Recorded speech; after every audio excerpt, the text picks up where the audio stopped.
Hey guys, welcome back to the Cool Classic Kids Show, and today we have to talk about the effects that Sweet Baby Inc. has had on video games so far this year.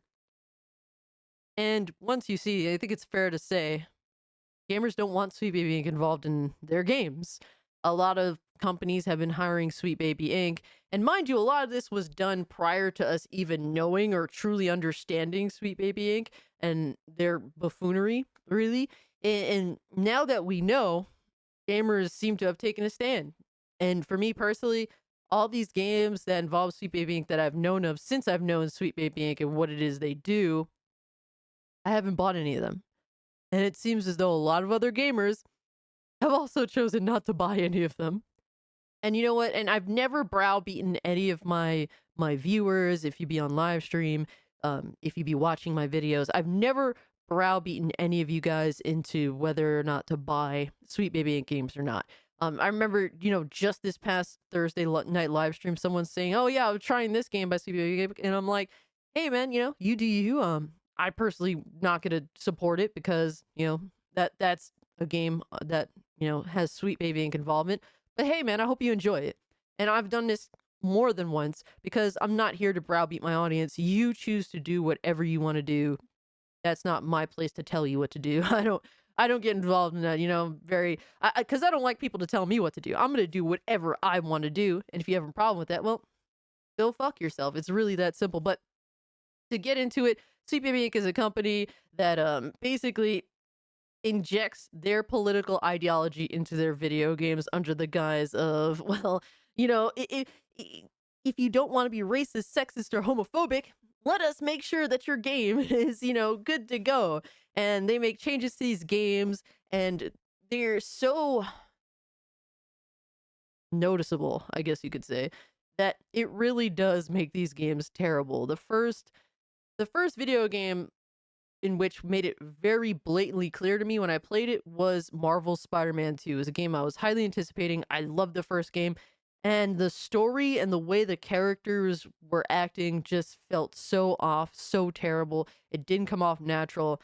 You could tell that things were done specifically by modern day political ideology, and that was a game that did well. But to be fair, Sweet Baby Inc. didn't pull the bullshit that they did with Brutus back then.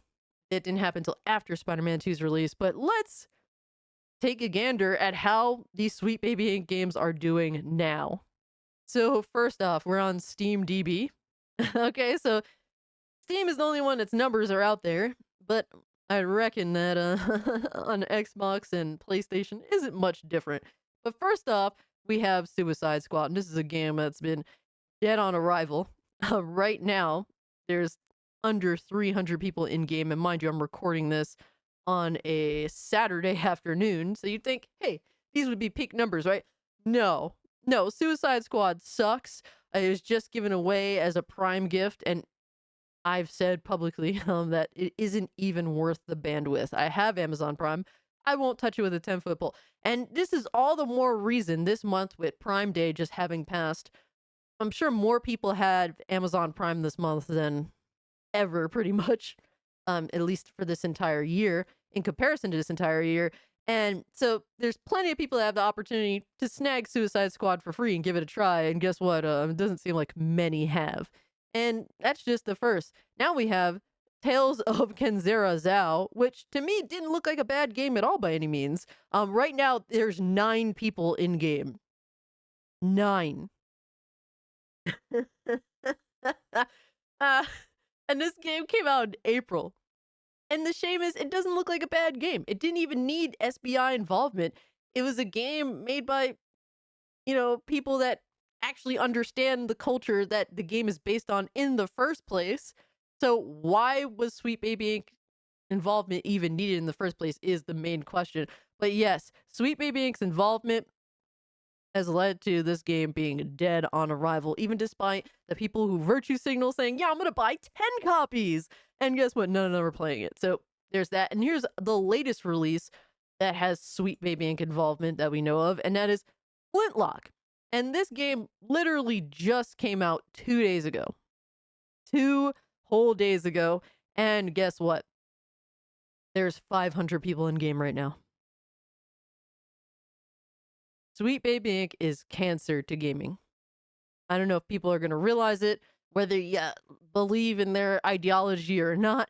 The reality is that the gamers have spoken, and this is what you get for being involved with SBI. And mind you, if SBI manages to hijack established franchises like Spider-Man 2, like God of War Ragnarok, these are already established franchises that have huge user bases.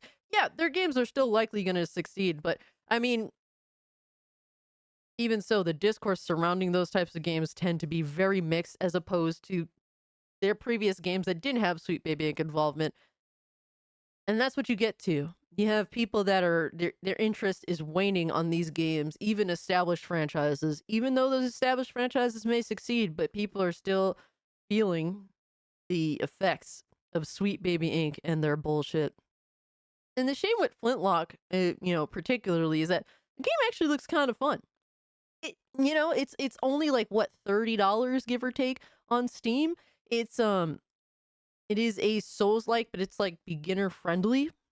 So you would think that, hey man, this game is super open to a lot of users since it's beginner friendly and Souls-like. It's a popular sort of genre in which people, like to play.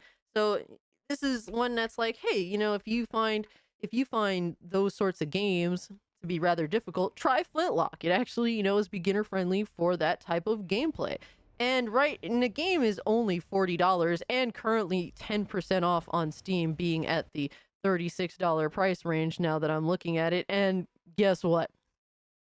Yeah, these are the numbers that you get.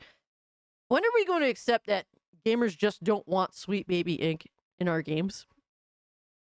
All these games, I think, could have did better than they did if Sweet Baby Inc. was involved, because it's more than just me that's saying, hey, if Sweet Baby Inc. is involved, I'm not touching it. There's plenty of other people out there just like me. And the shame is, I think that games like this could succeed if they were just made tried and true and genuine. Sweet Baby Inc.'s involvement is not genuine at all. It's ideology at best. It is browbeating at best. It's believed that they kind of run a little bit of a racket in terms of basically trying to threaten companies with failure if they aren't hired to work on their projects. So yeah, when are we going to learn? We can only hope that the next set of games that are in development from these companies drop Sweet Baby Inc. Because I'm sure that there's definitely a lot of more games that have been in development for years that have the involvement of this company in it. So those games are already lost.